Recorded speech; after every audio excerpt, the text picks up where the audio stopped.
27장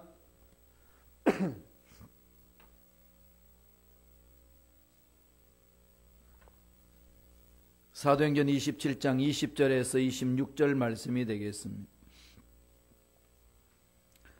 다 같이 사도행전 27장 20절에서 26절까지 말씀 다 같이 한 목소리 합독하시겠습니다. 여러 날 동안 해도 별도 보이지 아니하고 큰 풍랑이 그대로 있으며 구원의 여망마저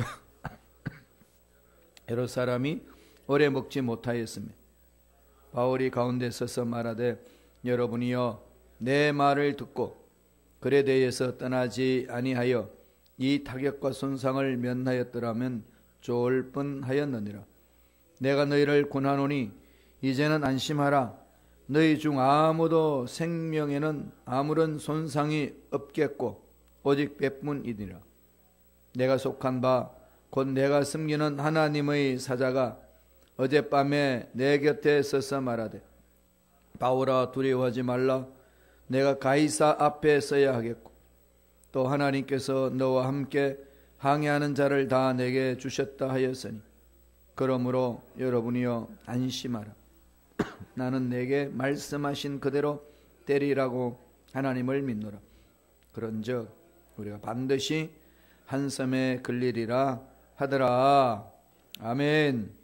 이 말씀으로 성령이 이끄는 삶, 우리 특별 새벽 기도의 주제로 정했던 그 말씀, 성령이 이끄는 삶이라는 제목으로 은혜 말씀을 나누겠습니다. 이번 특별 새벽 기도에는 성령을 따라 행하는 삶이 어떤 것이며 성령께서 어떻게 역사하시며 성령께서 우리가 도저히 감당할 수 없는 문제 앞에서 어떻게 풀어나가게 하시는지를 사도행전을 통해서 우리가 말씀을 보았습니다. 성령님은 하나님이십니다. 삼위일체 하나님, 성부, 성자, 성령, 삼위 하나님이십니다. 하나님은 몇 분이라고 그랬죠? 세 분입니다. 세 분인데 하나예요. 세 분인데 한 분으로 되어 있습니다. 그게 트리니티입니다. 이 부분에 있어서 너무 신비적이기 때문에 사람들이 잘 이해를 못하고 또 비유를 들어서 설명하다 보니까 그 비유가 잘못되어서 더 삼위일체 하나님을 이해하지 못하는 경우가 있습니다. 잘못된 비유가 뭔가 하면 태양을 많이 비유를 듭니다. 태양은 하나지만은 빛도 내고 열도 내고 눈에 보이지 않느냐. 그것처럼 하나님은 한 분이신데 세 가지 역할을 하신다. 이렇게 설명을 하니까 삼위일체를 이해를 못합니다. 한 사람이 세 가지 역할을 한다는 것은 그건 거짓말입니다. 그건 잘못된 비유고 잘못된 설명입니다. 그래서 역사 속에 그것은 이단으로 정죄받았습니다. 그럼에도 불구하고 오늘날 많은 목회자들도 사람들이 그것을 그대로 도용을 해서 하다 보니까 아마 여기 계시는 많은 분들이 그런 얘기를 많이 들으셨을 거예요. 또 비유를 드는 것이 나무입니다. 나무는 하나지만은 뿌리가 있고 줄기가 있고 잎이 있다. 눈에 보이지 않지만 뿌리가 있다. 그것처럼 하나님 그렇게 계신데 그러지 않습니다. 또 물로 표현합니다. 지투어라는 분자가 있는데 거기에 그냥 보통 물로 되어 있지만은 0도씨 이하로 내려가면 고체로 되어가지고 얼음 덩어리가 되고 100도씨 이상 넘으면 기체가 된다. 이렇게 표현하는데 그것도 잘못된 표현이에요. 그거 다 삼위일체 하나님을 잘못 이해하게끔 하는 비유들입니다. 그걸 그냥 신학적으로 말하면 양태론적인 모달리즘이라고 합니다. 한 사람이 세 가지 역할을 하는 것. 그렇게 이야기하면 안 됩니다. 하나님 세 분이셔요. 하나님, 성부 하나님이 계시고 성자 하나님이 계시고 성령 하나님이 계십니다. 그런데 그분을 왜 한 분이라고 부를까요? 그분의 본질이 똑같기 때문에, 동일 본질이기 때문에 한 분이라고 그런 거예요. 하나예요. 그게 뭐가 하나일까요? 세 분인데 하나가 되는 게 뭘까요? 예, 본질이 하나입니다. 무슨 본질인가요? 거룩성 똑같으셔요. 사랑 같으세요. 능력 같으십니다. 차등이 없습니다. 그래서 동일 본질, 예, 호모오시오스라고 그럽니다. 동일 본질. 본질이 동일하기 때문에 한 분이라는 말을 하는 거지 한 사람이 세 가지 역할을 한다 이렇게 말하는 게 아닙니다. 그래서 먼저 하나님 그러면 세 분이에요. 그분이 한 분으로 계신다. 동일 본질이다. 이게 삼위일체입니다. 성령이 역사하실 일이 있고 성자가 하실 일이 있고 성령이 하실 일이 있습니다. 성부 하나님 하실 일이 있습니다. 이 모든 것들 하나님이 스스로 계시는데 서로 하나님의 공동체로 계십니다. 이걸 그냥 비유로 설명한다면 한 가족을 설명하면 그래도 쉽습니다. 김씨 가문 그러면 아빠가 있고 엄마가 있고 자녀가 있지 않습니까? 그렇지만 세 사람이 있지만은 세 가정 그러진 않습니다. 한 가정이라고 그러죠. 그렇게 하나님의 쉽게 말하면은 커뮤니티입니다. God's community. 하나님이 그렇게 한 분으로 계시는 것은 성부 하나님, 성자 하나님, 성령 하나님인데 인격적으로 다 독립되어 있고 서로 연합되어 있습니다. 이걸 삼일체라고 그런 거예요. 그래서 성령께서 예수님이 이 땅에 계실 때에 성령으로 잉태하셨다고 그랬죠. 성령에 의해서 사역을 감당했고 능력 사역을 했습니다. 인간으로 사셨는데 그렇게 전지전능한 하나님 능력을 나타내셨던 것은 인간이면서 하나님 능력을 나타내면 인간 오실 이유는 없습니다. 인간으로 사셔야만 되는 거죠. 그런데 그런 능력은 어디서 오는 거죠? 성령의 기름 부으심으로, 기도하시고 성령 인도하심으로.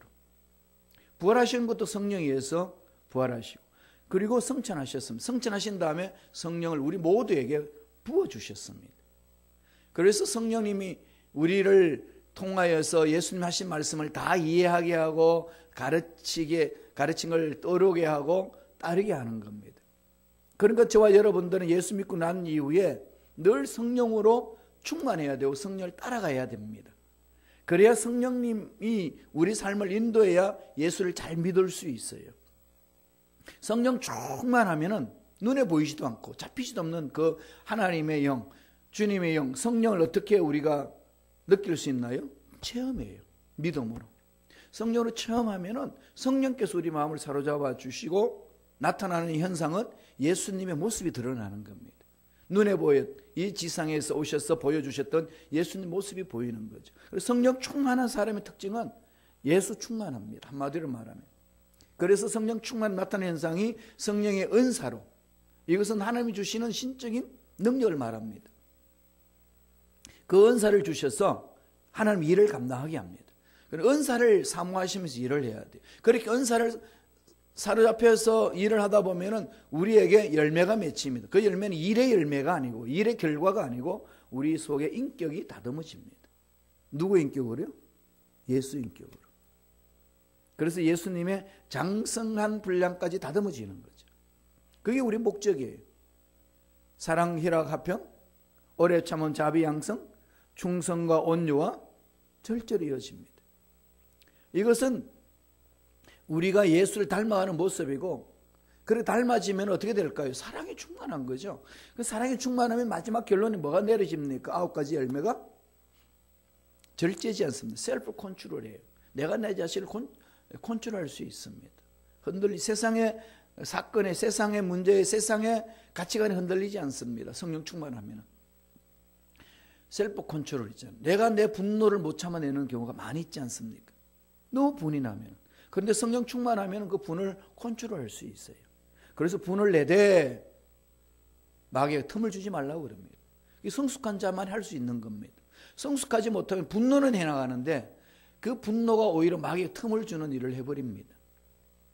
성경은 분노를 무조건 참으라고 말씀하지는 않습니다. 예수님도 예루살렘 성전에 가셔가지고 채찍을 들어서 장사치들을 다 쫓아냈습니다. 채찍으로 두들겨 패면서 나가라고 그랬습니다. 의로운 분노죠. 의로운 분노는 있어야 합니다. 그래야 사회가 올바로 가게 되고 정의가 쓰고 공의가 쓰고 교회 공동체도 정의와 사랑이 균형이 있게끔 갑니다. 분노는 필요한 거예요. 그러나 그 분노를 그냥 분노를 하게 되면은 마귀한테 틈을 줘서 나도 상처받고 너도 상처받고 교회 공동체 전체도 상처받습니다. 그래서 마귀가 와가지고 휘젓고 다닙니다. 그래서 깨지는 거예요. 교회가 아프고 어렵고 예수 믿는데 하나님 일 때문에 모였는데 하나님 일하면서 상처받고 원수되고 헤어지고 함께 마음 나누기는 어렵고 이런 것이 생기는 이유는 우리가 우리 스스로 나도 모르게 악한 영들에게 내 마음을 열어놨기 때문에 그렇습니다. 그래서 이 모든 것을 이겨낼 수 있는 것은 성령 충만이에요. 그래서 성령의 충만한 성령 인도하신 대로 따라가야 됩니다. 이제 바울이 그렇게 가고 싶었던 로마를 갑니다. 어떻게 가지요? 죄수의 모습으로 갑니다. 시저 황제 앞에 가야 되는, 가이사 앞에 가야 합니다. 가는데 전도 여행을 다 스스로 자발적으로 하다가 이제 성령의 인도함을 가는데 이번에는 감금된 상태로 갑니다. 로마로 압송하는 그 백부장 율리오 책임하에 가고 있습니다. 276명이 그 배에 탔습니다. 그래서 미항이라는 그 아름다운 항구를 떠나서 로마로 갑니다. 아주 평탄했어요. 가는데 갑자기 엄청난 큰 풍랑을 만납니다. 유라굴로. 오늘 말하면 허리케인 같은 그 유라굴로가 일어납니다. 큰 광풍. 이 광풍이란 게 뭐예요? 미친 바람이잖아요. 미친 바람은 어디로 불지 모릅니다. 이리 흔들고 저리 흔들고 뭐 사정없이 흔들어 버리는 거죠. 그러니까 배가 이리 흔들고 저리 흔들고 죽을 것 같은 걸 배가 가라앉을 것 같으니까 있는 물건들, 아꼈던 물건들만 다 갖다 버립니다. 배에 다 갖다 버려요.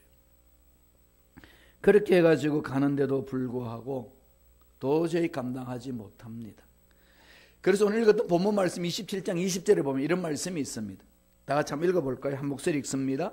여러 날 동안 혀도 별도 보이지 아니하고 큰 풍랑이 그대로 있으며 구원의 여망마저 없었더라. 깜깜하다는 거죠. 구원의 여망이 없었더라. 이 말이 무슨 얘기죠? 앞길이 안 보이는 거죠. 2019년도를 시작했지만 앞길이 안 보일 수 있는 일들이 생길 수 있어요. 아니 지금은 없단다 할지라도 앞으로 생길 수 있습니다. 그건 이미 우리 인생사 일어날 수 있는 것들을 보여주는 겁니다. 저와 여러분 삶 속에 그냥 평탄한 것만 있는 거 아니에요. 지금 세상 전체가, 지구촌 전체가 지금 경제난 때문에 어려움을 겪고 있지 않습니까? 이런 상황이 있는 중에 하나님의 자녀들은 어떻게 살 것인가? 그것을 오늘 말씀을 통해서 가르쳐 줍니다. 하나님이 가르치시는 방법이 있거든요. 오늘 보면은 사도 바울이 그 벌벌 떨고 있는 사람들에게 구원의 여망마저 없으니까 죽을 것 같다는 거죠. 앞길이 안 보입니다. 그를 향하여 25절 이렇게 외칩니다. 다 같이 한번 읽어보실래요? 한 목소리 읽습니다. 그러므로 여러분이 안심하라. 나는 내게 말씀하신 그대로 되리라고 하나님을 믿노라. 안심하라 그러죠. 바울이 그럽니다. 어떻게 이런 말을 할 수 있을까요? 똑같이 어려움을 겪고 있고 똑같이 절망을 느끼고 있고 똑같이 앞길에 깜깜한 그 상황이 있는데 어떻게 이렇게 일어서서 이런 말을 던질 수가 있습니까? 첫째로 볼 수 있는 것은 23절 24절에 나옵니다. 다 같이 읽어볼까요? 내가 속한 바 곧 내가 섬기는 하나님의 사자가 어젯밤에 내 곁에 서서 말하되 바울아 두려워하지 말라. 내가 가이사 앞에 서야겠고 또 하나님께서 너와 함께 항해하는 자를 다 내게 주셨다 하였으니 내가 섬기는 하나님의 사자가 내가 믿는 하나님의 사자가 어젯밤에 내 곁에 서서 말했다는 거죠. 무슨 말을 했다는 겁니까? 두려워하지 말라. 너희들 산다. 아무리 풍랑이 있어도 이 풍랑이 너희들을 괴롭히는 한이 있더란다 할지라도 죽음까지는 끌고 가지 않는다. 두려워하지 말라는 거예요. 그런 건 무슨 얘기입니까? 뚫고 가라는 거죠. 성령은 어떤 음성, 어떻게 말씀하시나요? 첫째로 하나님의 음성을 들어야 된다는 거예요. 우리가 항해를 해나갈 때 하나님의 음성을 들으셔야 됩니다. 이런 말만 하면 머리에 지가 나시는 분은 어떻게 듣느냐? 그죠? 아니 기도 먹었는데 그냥 사람들 하는 말도 잘 안 들리는데 눈에 보이지도 않고 잡히지 않는 하나님의 음성을 어떻게 듣냐? 어떻게 듣나요? 마음으로 듣잖아요. 뭘로 또 듣죠? 말씀으로 듣습니다. 제일 먼저 말씀을 읽으면 이 말씀이 내 마음에 확신이 옵니다. 불같은 확신이 와요. 똑같은 말씀인데 그 상황에 맞게끔 이 말씀이 나를 강타합니다. 평상시에 외워놓고 잊어버렸는데 어떤 어려운 상황이 있을 때 그 말씀이 기도할 때 막 떠오릅니다. 떠나질 않아요. 그리고 마음에 소원이 불타고 확신이 있습니다. 우리 마음속에 그 말씀을 떠오르게 하고 생각을 바로 잡아주시고 내 양심 속에 올바르게 확신을 가질 수 있도록 성령께서 그렇게 역사하십니다. 그래서 주님이 요한복음 10장 27절에 내 양은 내 음성을 듣는다고 그랬습니다. 양은 목자의 음성을 듣는 게 양입니다. 늘 제가 묻지 않나요? 스스로 생각해 보세요. 나는 염소인가 양인가? 양이라고 외칠 사람이 있겠어요? 예, 있지요. 예수 믿는 사람은 다. 그 반면에 나는 염소야 라고 외치는 분 계시나요? 예수 믿는 사람은 하나님이 양이라고 그럽니다. 주님이 그러셨어요. 그럼 양은 뭐 하는 거죠? 이리 말 듣고 가나요? 늑대 말 듣고 가나요? 하나님이 누구 말 듣지요? 목자의 말 듣습니다. 그럼 저와 여러분은 양인데 누구 말 듣고 사시나요? 예, 목자의 말을 듣지요. 우리의 목자 예수님. 그 예수님 눈에 보입니까? 뭐 만질 수 있나요? 2000년 전에 십자가에 돌아가셨는데 그럼 어떻게 하죠? 성령을 보내주셨잖아요. 그래서 우리 성령의 능력 안에서 주님의 음성 들을 수 있도록 내 마음을 씻음받고 죄 씻음받고 내 마음을 하나님께 맡기는 겁니다. 음성을 들으셔야 돼요. 이것은 신비를 사모하는 사람만이 듣는 게 아니고 예수 믿는 사람이 반드시 들어야 됩니다. 이걸 듣지 못하도록 마귀는 장난치는 거예요. 분주하게 해서 성경 읽을 수도 없게 만들고 세상 일에는 관심 갖게 만드는데 성경 말씀 읽고 그 말씀에서 하나님의 음성 듣고자 하는 그 관심을 갖지 못하게 하는 거죠. 그렇게 해서 하나님의 음성에 대해서 민감하지 않습니다. 계속 훈련해야 돼요. 하루치면 되지는 않습니다. 훈련하고 또 훈련하고 훈련합니다. 그러다가 보면은 이 음성이 들리기 시작합니다. 그리고 성령 음성 듣고 나가면은요 놀라운 역사를 체험해요. 안 되는 것 같았는데 그게 막 풀어지고요. 그리고 어떻게 선택해야 될지 몰라서 당황하는데 이게 선택할 수 있는 확신을 주시고 그렇게 따라가 봤더니 일이 풀어지는 은혜를 체험합니다. 그게 예수님을 따라가는 자의 삶이라는 거예요. 27장 9절 10절을 보세요. 처음에 왜 이런 사람 이 풍랑을 만났나요? 여러 날 걸려 금식하는 전리가 이미 지났으므로 항해가 위태한지라 바울이 그들을 거론하여 말하되 여러분이요 내가 보니 이 항해가 하물과 배만 아니라 우리 생명에도 타격과 많은 손해를 끼치리라. 이미 바울은 감지하잖아요. 영적으로. 이 항해 안 된다 하지 마라. 이따가 가자. 그런데 그냥 백부장은 무슨 소리냐? 무슨 우리가 예수 말을 들어. 가자. 이러는 거죠. 그래가지고 27장 11절 보세요. 백부장이 선장과 선주의 말을 바울 말보다 더 믿더라. 우리가 이러고 있습니다. 예수님 말씀보다도 세상 말을 더 잘 믿어요. 예수님 말씀보다도 사람 말을 더 잘 씁니다. 소문이라는 게 정말 무서워요. 정말 이상하게 막 번집니다. 그게 소문이죠. 그리고 하는 소리가 아니면 말고 뭐 이러면 너 아니면 괜찮잖아. 네. 그 사람이 보기에는 아니면 괜찮았지만은 그 소문이 휩쓸린 그 사람 마음은 어떻게 되겠습니까? 찢어질 대로 찢어지고 고통 중에 가는 거예요. 마귀가 장난하는 방법입니다. 이런 데 절대로 휘말려 들지 마세요. 정말로 괴상한 소문이 돌면은요 정말 괴상하더라고요. 물론 우리 교회에 소문이 좋은 소문이 났습니다만 이런 소문은 괜찮아요. 우리 교회가 지금요 다 팔려가지고요 교회를 지금 이 시카고 땅에 4개를 사놨어요. 석고기도 하나 사놓고요 골프미러도 하나 사놔놓고요 댐스도 하나 사놔놓고요 이번에는 샴무그까지 하나 사놨더라고요. 그래서 내 믿음대로 될지라고 있습니다. 말 한마디가요 그렇게 번집니다. 처음에 전 부활절 때 작년 부활절 새벽 예배 때 목사님하고 이야기하면서 우리 이사 가게 됐다고 그랬더니 그 목사님 스코기까지만 입고 그 뭐 벗어나지 마세요 그랬어요. 뭐 한번 찾아보지 이랬는데 소문이 순범 시카고에는 스코기로 이사를 가야 되는데 그 교회 건물 하나 구해놨다고 이렇게 나오더라고요. 참 묘해요. 하나님의 은혜 안에서 우리가 정신 차리고 분별하며 가야 됩니다. 이게 중요한 거거든요. 두 번째로 볼까요? 두 번째로 주시는 메시지겠습니다. 사도행전 27장 25절이에요. 사도행전 27장 25절 다 같이 읽습니다. 그러므로 여러분이여 안심하라. 나는 내게 말씀하신 그대로 되리라고 하나님을 믿노라. 누굴 믿죠? 하나님을 믿죠.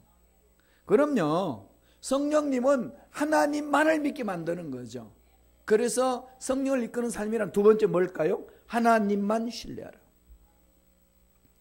하나님만 신뢰하는 거예요. 저와 여러분 삶은. 사람은 사랑의 대상이지 신뢰 대상 아니에요. 그래서 그냥 참조하고 그냥 믿어주는 것 뿐이죠. 그 말을. 온전히 우리가 신뢰하고 나아갈 것은 뭘까요? 하나님. 그래서 바울이 그러는 거죠. 안심하라. 왜냐하면은 내 말 같으면 너희들이 의심할 수도 있지만은 하나님이 그렇게 말씀하셨기 때문에 나는 하나님이 말씀하신 대로 반드시 그대로 될 줄로 믿는다. 이렇게 외치는 것이 성령에 이끌려가는 사람의 특징이라고 이야기를 합니다. 세상에 아무리 문제가 크단다 할지라도 하나님이 된다면 되는 거예요. 막혔다 그래도 하나님이 풀린다 그러면 풀리는 겁니다. 그러니까 저와 여러분 마음을 어디 집중해야 되겠어요? 자꾸 하나님 전능하시면 집중하셔야 되지. 나의 연약한 모습에 집중하면 실망하고 낙심하고 우울증밖에 안 걸립니다. 내 인생이 왜 이런가? 도대체 뭐하고 있냐? 왜 이렇게 살았나? 이것밖에 안 되나? 이건요, 모든 인생들이 다 고민하는 문제예요. 가지면 더 가지고 싶고, 올라가면 더 높은 자로 올라가고 싶고, 이게 인간의 욕심 아니겠습니까? 이런 모든 데서 자유로울 수 있는 것은 딱 한 가지밖에 없습니다. 하나님이 붙들어 주셔야 내 마음 사로잡을 수 있습니다. 하나님 마음을 사로잡아 주옵시고 앞길을 열어 주옵소서. 하나님만 신뢰합니다. 이게 자꾸 훈련하셔야 돼요. 마지막 셋째로 27장 24절입니다. 다 같이 한 목소리로 천천히 읽습니다. 바울아, 두려워하지 말라. 내가 가이사 앞에 서야겠고 또 하나님께서 너와 함께 항해하는 자를 다 내게 주셨다 했으니, 바울이 두려워하지 말라는 말씀을 듣습니다. 그러면서 담대 외치는 거죠. 무슨 말씀을 주시죠? 내가 가이사 앞에 서야겠고 네가 시자 앞에 가서 써야 된다. 그 신문을 받고 변정하기 위해서는, 복음을 변정하기 위해서는 가야 된다. 그런 건 뭐죠? 아무리 풍랑이 있어도 간다 이거죠. 그러니까 지금 이 문제 때문에 주저앉는다는 생각하지 말라는 거죠. 저와 여러분 이미 예수 안에 승리했습니다. 예수님이 십자가에서 다 이뤘다고 선포하셨습니다. 우리 눈으로 보기에는 우리 인생에 어렵고 힘든 일이 있는 것 같지만은 그 끝에는 예수님이 계십니다. 그거 있으면은 그 끝에 계신 예수님이 어떤 분이죠? 승리하신 분이에요. 그러니까 저와 여러분은 뭘 하는 거죠? 그분이 나에게 시키신 일이 있잖아요. 그래서 세 번째 성령께서 확인시켜 주시는 것은 사명을 확인하라는 겁니다. 사명. 성령님은요, 사명을 주셔서 이 세상을 살게 하십니다. 그 사명을 이루는데 어려운 일이 있을 수 있어요. 막힐 수 있습니다. 모함받을 수 있어요. 그러나 그것 때문에 주저앉고 네가 나한테 그러면 돼 이런 말 할 필요도 없고 하나님은 바라보고 주신 사명 반드시 이루어드리겠습니다. 이루겠습니다. 성령이여 나를 사로잡아 주옵소서. 그렇게 부르짖고 가는 겁니다. 그리고 세 가지를 통해서 성령이 우리에게 주시는 거죠. 음성으로 우리 길을 인도하십니다. 하나님 말을, 전능하신 하나님 말을 신뢰하게 하시고 인도하십니다. 그리고 늘 사명에 불타게 만들어줍니다. 왜 여러분 돈 벌게 하셨을까요? 왜 이렇게 건강을 유지하게 하셨을까요? 왜 여기 지금까지 살게 하셨을까요? 사명이 있으니까. 해야 될 일이 있기 때문에요, 아무리 병들고 어려워도 죽지 않습니다. 이게 참 인생이 그래요. 그건 끝나면요, 건강에도 하나님 부르셔요. 가는 거예요. 하나님이 반응하시는 방법입니다. 그래서 저와 여러분들은요, 이 돈도, 하나님 주신 돈도 사명을 위해서 쓰시는 거고, 건강도 사명을 위해서 쓰시는 거고, 우리 교회 공동체도 사명을 위해서 쓰임받는 교회 공동체가 되어야 합니다. 여기 집중하는 거죠.